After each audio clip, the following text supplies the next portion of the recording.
हम और आप सभी प्रयोग सिद्ध कर रहे हैं।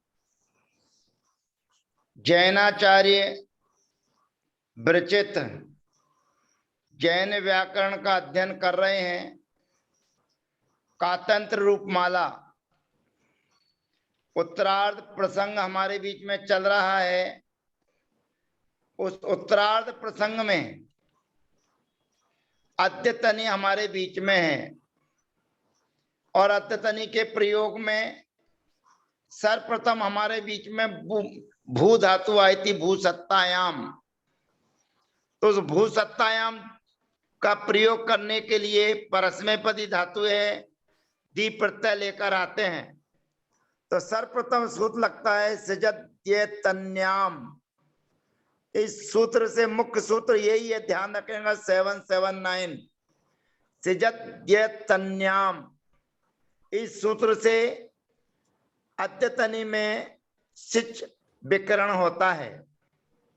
अब सिच विकरण करने के बाद में इणागमो सार्वधातु कस्यादि व्यंजनादे रकारादे सूत्र के माध्यम से इट का आगम होता है, लेकिन इट के आगम का मूल सूत्र आता है इणिक स्ता दा पिबती भूभ्याः सिचाः परस्मैः।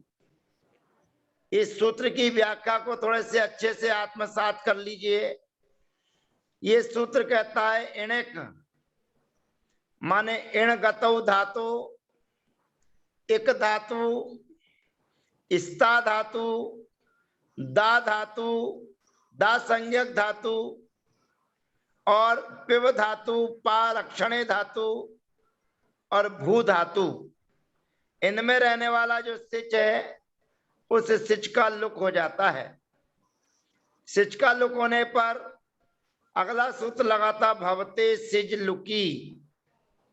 ये कहता है कि जहां भू धातु से आपने सिच का लुक किया है वहां पर इट का आगम नहीं होता है। तो ये भवते सिज लुकी इट के आगम का निषेध कर देता है। उसके बाद में नाम अंत्य और धातु विकरणी और गुणा सूत्र से गुण की प्राप्ति है, परंतु भुवा सिज लुकी ये सूत्र से गुण का निषेध हो जाता है कि जहां आपने सिज का लुक किया है वहां पर गुण नहीं होता है। और गुण का निषेध होने पर ये अद्यतनी का प्रयोग है। अतः अट धात्वादरिहस्तन्य दत्तनि क्रियाति पत्तिसु सूत्र के माध्यम से धातु के आदि में अट का आगम होता है और अट के आगम होने पर प्रयोग बन जाता है अभूत। और अभूत प्रयोग बनने पर दूसरा आता है ताम, तो यहां पर भी बन जाएगा अभूताम। अब अन प्रत्यय के आने पर ये स्वर है, स्वर के आने पर सूत्र लगता था भुवो वांता परोक्षा द्यतन्यो। ये केवल भू धातु के लिए वकार का आगम करता है, परोक्षा और अद्यतनी हो। परोक्षा और अद्यतनी का स्वर परे होने पर वकार का आगम करता है, तो वकार का आगम हो जाता है तो बन जाता है अभुवन। अब ध्यान रखना, पीछे आपने सूत्र पढ़ा था अन्न उस जब व्यस्त विदा दिव्यो भुवाहा, वह अन के स्थान पर उस आदेश करता है, लेकिन वह सूत्र ने कहा था कि भू धातु को छोड़कर सिच के होने पर अन के स्थान पर उस आदेश होता है। तो यही वो भू धातु है जिसको छोड़कर कहा गया था, इसलिए अन के स्थान पर उस आदेश नहीं होता है, तो बन जाएगा अभूवन।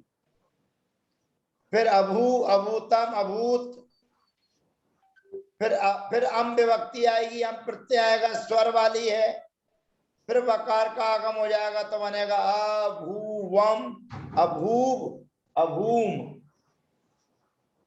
अब उसके बाद में जहां सूत्र आया था इणक स्था, स्था माने स्था धातु, फिर एक धातु आई थी उसका भी प्रयोग कर लिया, फिर स्था धातु आई और इण जो धातु आई थी उसके स्थान पर गा आदेश किया, इणो गा, और इणो गा से गा आदेश हो जाने के बाद में सिजत्य तन्याम सूत्र से सिच प्रत्यय करते हैं।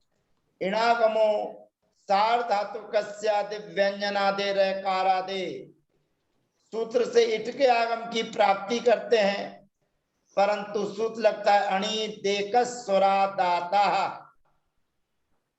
इस सूत्र से इट के आगम का निषेध हो जाता है और इट के आगम का निषेध होने पर पदांते दुटाम प्रथमा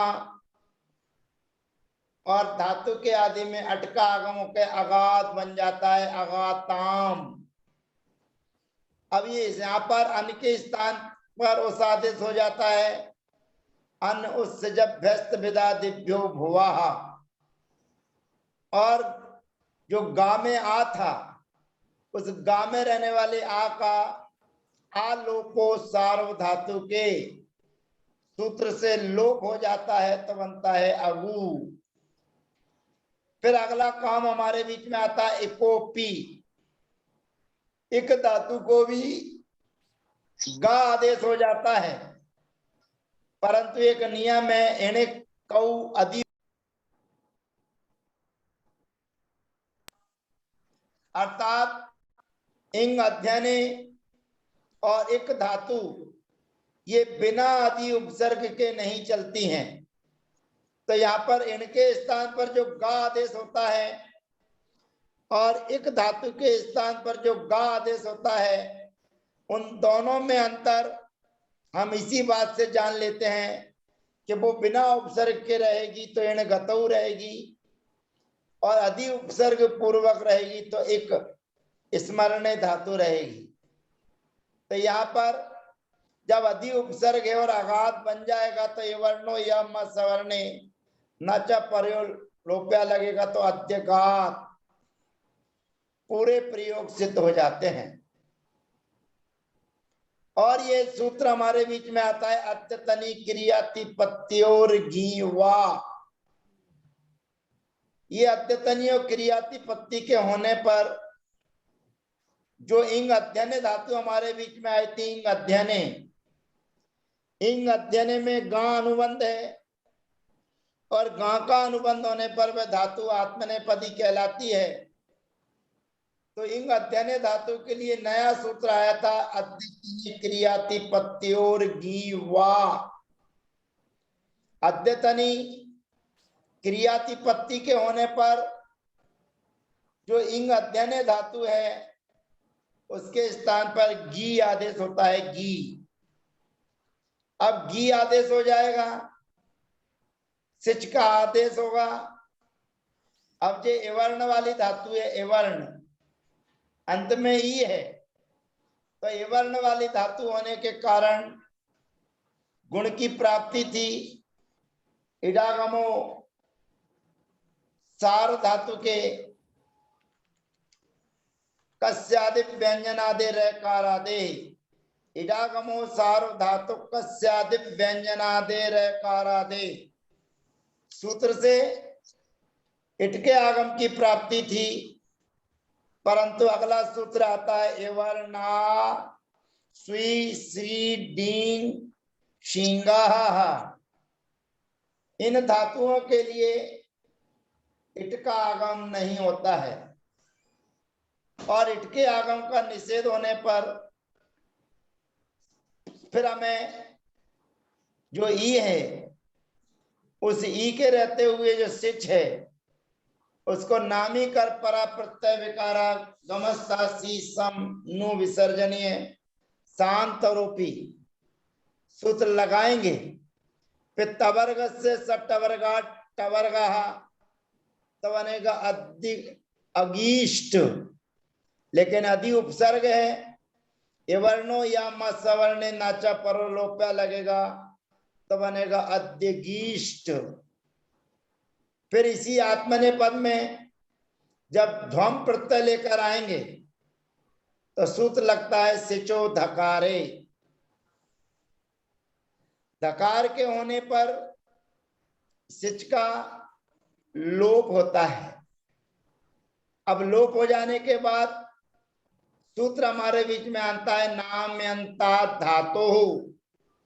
इस सूत्र के देखिए, सूत्र कह रहा है नाम्यंता धातु, नाम्यंत धातु हो, उससे आसी हो, अद्यतनी हो और परोक्ष हो।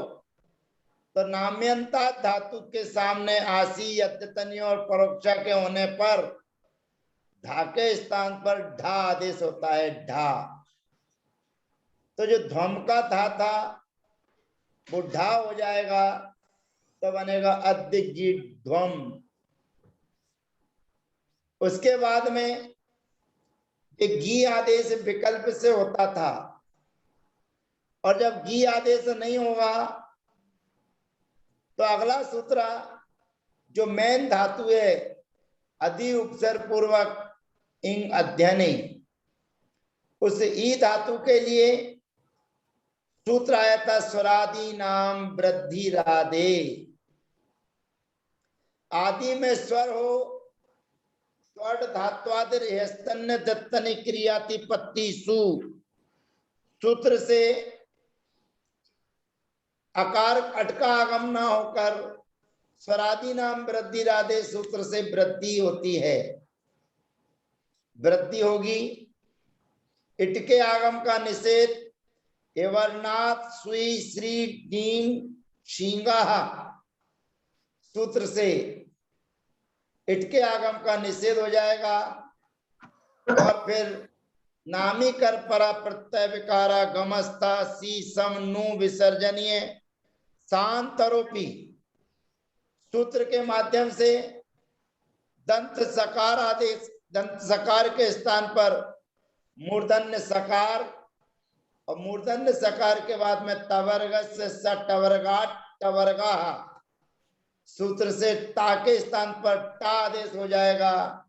और अधि में रहने वाली जो ई है उसको एवर्णो या म सवर्णो न च परलोप्या, एवर्णो या म सवर्णे न च परलोप्या तो बन जाएगा अध्येष्ट। अध्ययसाताम अध्ययसत अध्येष्ठा अध्ययसाताम।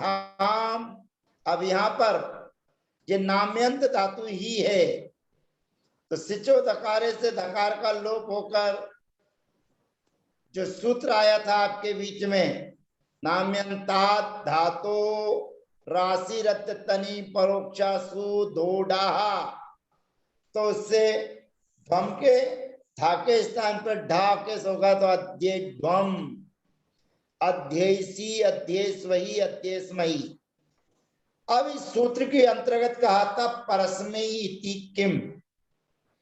अब ये अपने को ध्यान रखना है कि परस्मयी इति किम शंका की जा रही है नाम्यंता धातो राशि रत्तनी परोक्षासु धोडा, सूत्र के अंतर्गत शंका की जा रही है परस्मय इति किम।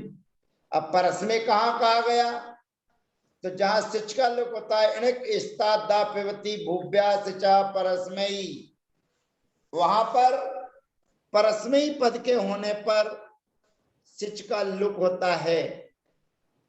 अब यहां पर परस्मयी इति किम ऐसा क्यों कहा, तो भू धातु प्राप्ति अर्थ में आत्मनेपदी होती है, तो आचार्य भगवंत को सूत्र देना पड़ा भू प्राप्त, अर्थात भू धातु प्राप्ति अर्थ में हो तो आत्मनेपदी होती है। और जब आत्मनेपदी होगी तो स्वाभाविक है कि इणिक स्ता दा पिबती भूभ्या सिचा परस्मयी, इस सूत्र से सिच का लुक नहीं होगा। और जब सिच का लुक नहीं होगा तो जो इडागमो सार धातु कस्यादि व्यंजनादि रकारादे, इस सूत्र से जो इट का आगम होना है वह इट का आगम हो जाएगा। और इट का आगम होने पर धातु के लिए गुण भी हो जाएगा, क्योंकि सिच का लुक नहीं हुआ है तो गुण हो जाएगा। नाम्यंत्यो धातु विकरणी और गुण वो अब लग जाएगा। इट का आगम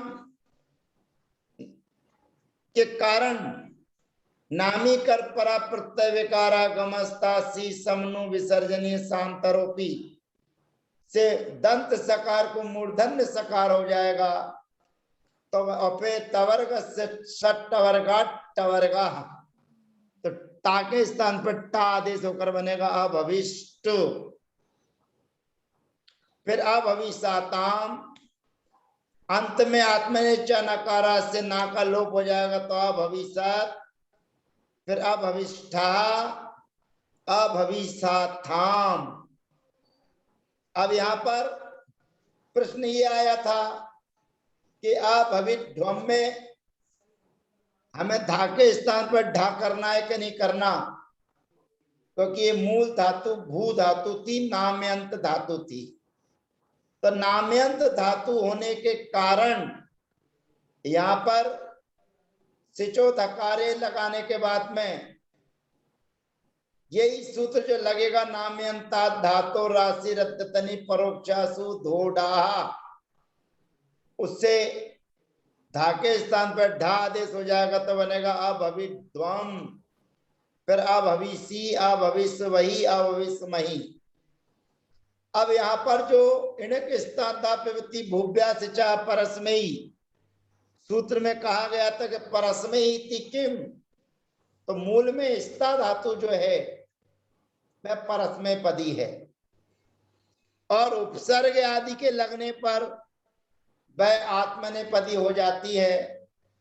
तो सम उपसर्ग पूर्वक, अब उपसर्ग पूर्वक, प्रा उपसर्ग पूर्वक और वी उपसर्ग पूर्वक स्था धातु रुचादि गण की हो जाती है। रुचादि गण की होने का मतलब है कि आत्मनेपदी हो जाती है। और जब धातु आत्मनेपदी होती है तो सबसे पहले स्था धातु से सिच प्रत्यय किया जाता है और सिच प्रत्यय सिजत्यन्याम से सिच प्रत्यय होता है। इट का आगम करना था लेकिन इट के आगम का निषेध हो जाता है क्योंकि आकारांत धातु है। तो मेन सूत्र आता है स्था दो री रत तन्याम आत्मने। ये सूत्र कहता है स्था धातु और दो माने दा संज्ञक धातु, स्था धातु और दो माने दा संज्ञक धातुओं को अद्यतन्याम आत्मने, अद्यतनी का आत्मने पद होने पर, माने परस्मय पद नहीं, आत्मने पद के होने पर स्था धातु और दासंज्ञक धातुओं का जो अंत है माने आ है, उस आ के स्थान पर ई आदेश होता है। अब स्था में जो आ था उसके स्थान पर ई आदेश हो जाएगा और ई आदेश होकर स्था दोष जो ई आदेश आपने किया है उस ई के लिए नाम्यंत और धातु विकरणी और गुणा। अब ये ध्यान रखना, ये धातु को अंत को ई आदेश किया है, ये नाम्यंत धातु नहीं है, ये अपने को ध्यान रखना है। तो जहां पर ई आदेश किया उसको गुण की प्राप्ति होती है क्योंकि वह नामी है, लेकिन नाम्यंत धातु नहीं, ये अपने को विशेष ध्यान रखना है। तो स्था दोष सूत्र से इसको ई को लिए जो ई आदेश किया था उसके लिए गुण की प्राप्ति का निषेध हो जाता है स्था दोष। अब गुण का निषेध होने पर हमारी स्थिति है स्त ई सा माने सिच और ता। तो ये ई ह्रस्व है तो सूत्र लगता है ह्रस्वात् चा निटः, ह्रस्वात् चा निटः। इस सूत्र से जो सिच है उस सिच का लुक हो जाता है धुट पड़े रहने पर। अर्थ को आत्मसात कर लीजिएगा। ह्रस्वात् परस्य अनिटः सिचो लुक भवति, धुटी परे। सबसे पहली चीज तो ये कि पूर्व का जो पद है वो ह्रस्व होना चाहिए, उसके सामने जो सिच है वह अनिट होना चाहिए, और फिर वो सिच के सामने धुट होना चाहिए। ये तीन शर्तें मिलना चाहिए। तो यहाँ पर तीनों शर्त मिल रही हैं, क्योंकि जो था के स्थान पर आ के स्थान पर ही आदेश किया था वह ह्रस्व है। सिच जो आपने किया उसमें इट का निषेध हो गया, इसलिए अनिट है। और जो ता प्रत्यय है वो धुट है। अंतस्थ और अनुनासिक को छोड़कर धुट वर्ण कहलाते। धुत मनंतस्थानुनासिकम। तो सारी शर्तें मिलने पर ता प्रत्यय के होने पर सिच का लुक हो जाएगा। अब सम उपसर्ग है और धातु स्था थी, तो धातु के पूर्व अट धात्वादि दत्तनि क्रियाति पत्तिषु सूत्र के माध्यम से धातु के आदि में अट का आगम हो जाएगा। वह अट का आगम मां में मिल जाएगा तो समस्थित। अब आताम प्रत्यय आएगा तो सिच का लोप नहीं होगा, क्योंकि सामने धुट नहीं है। परंतु नामी कर्परा प्रत्यय विकारा गमस्ता सी समनु विसर्जनीय सूत्र लग जाएगा तो समस्थि साताम। फिर अंत प्रत्यय आएगा तो यहाँ पर आत्मनिश्चय नकारात से अंत के नकार का लोप हो जाएगा। फिर समस्थि सत समस्थिता थास प्रत्यय ये धुट है, इसलिए ह्रस्वात् चाणक्य सूत्र से सिच का लुक हो जाएगा। उसके बाद में आथाम आएगा तो समस्थि साथाम। अब ध्वम आया ध्वम। अब यहाँ पर जो आपने ई आदेश किया है, अब यहाँ पर दोनों सूत्रों की प्राप्ति है, ह्रस्वात् परस्य ह्रस्वात् चानिटा और सिचो धकारे। लेकिन मैन सिचो धकारे मुख्य है, क्योंकि वो केवल धकार के लिए कहता है और ये ह्रस्व से परे कहता है। तो सिच का लोप हो जाएगा, और सिच का लोप होने पर जो तुमने ई आदेश किया है, ये ई आदेश किया है आपने, लेकिन मूल में धातु नाम्यंत नहीं है। तो नाम्यंत धातु नहीं होने के कारण नाम्यंता धातु राशि रत्तनी परोक्षा सु धोड़ा सूत्र की प्रवृत्ति नहीं चलेगी। तो इसलिए समस्थित ध्वम समस्थिसी ही समस्थिस वही समस्थिस मही। अब ध्यान रखना, ये स्था धातु हो गई। अब स्था धातु होने के बाद में इणक स्था दा। अब दा संज्ञक धातु हमारे बीच में आती हैं, लेकिन दा संज्ञक धातुओं के साथ में परेशानी ये है कि वो उभयपदी है, आत्मनेपदी नहीं है, परस्मैपदी नहीं है, उभयपदी धातु है। और जब उभयपदी धातु हमारे बीच में आएंगी तो काम एक परस्मैपद के समान चलेगा और एक आत्मनेपद के समान चलेगा। तो पहले हम परस्मैपद में यदि चलाने की कोशिश करेंगे तो परस्मैपद में दा धातु है, सिच प्रत्यय करेंगे, आकारांत धातु है, इणागमो सार धातु कस्यादि व्यंजनादे व्यंजनादे रकारादे सूत्र से इट के आगम की प्राप्ति करेंगे, और उस आकारांत धातु होने के कारण अनिदेकस्वरा दाता सूत्र से इट के आगम का निषेध कर देंगे और इणक स्था सूत्र से सिच का लोप कर देंगे, और सिच का लोप कर देंगे तो बनेगा अदात। जैसे स्था धातु के रूप बने थे ऐसे उसके रूप बन जाएंगे अदात, अदाताम, और अन के स्थान पर उ आदेश हो जाएगा तो बनेगा अदू। फिर अदाहा, अट धात्वादि स्तन दत्तनि क्रियाति पत्ती सु से धातु के आदि में अटका आगम। फिर अदातम, अदात, अदाम, अदाब, अदाम, इस प्रकार से उसके रूप सिद्ध हो जाते हैं। अब हमारे बीच में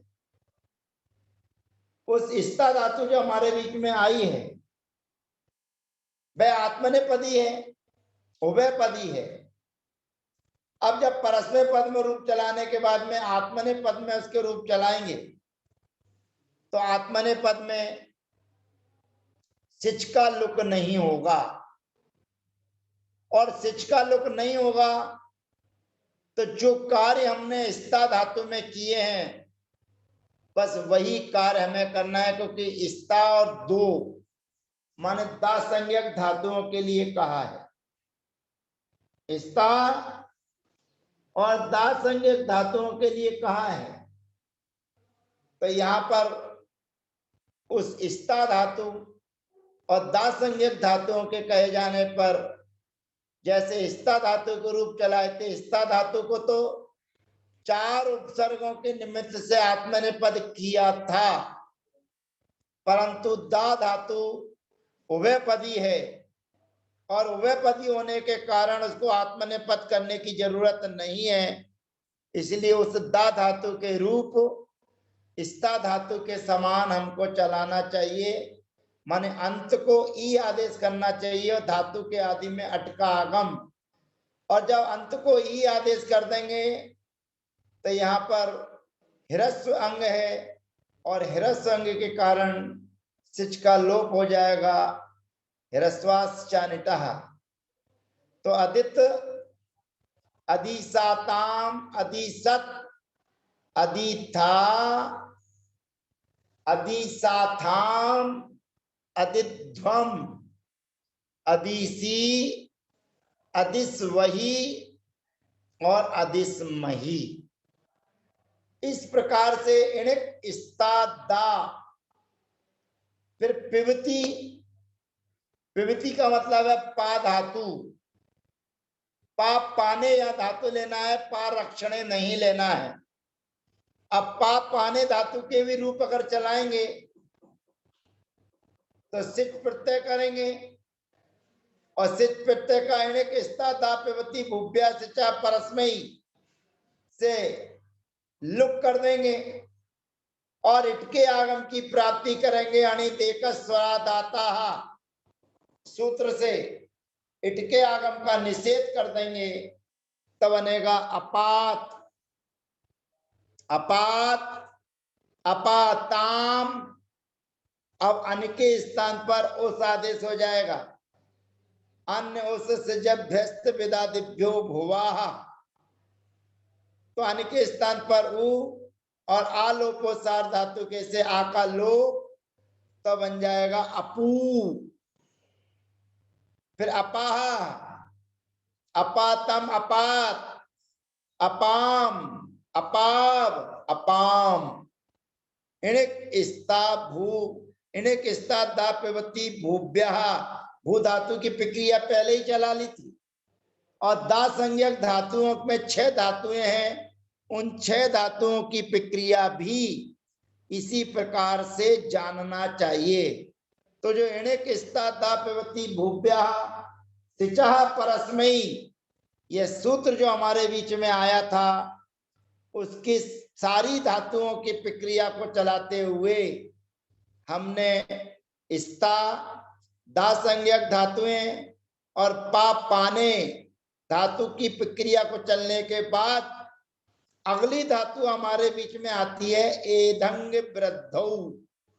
जैसे भवाद सार्वधातुक प्रकरण हमने पढ़ा था, उस सार्वधातुक प्रकरण में पहले परस्मै पद की धातु आती थी भूसत्तायाम, फिर धातु आई थी एधंग वृद्धौ माने आत्मनेपदी, फिर उसके बाद में आई थी पच धातु उभयपदी।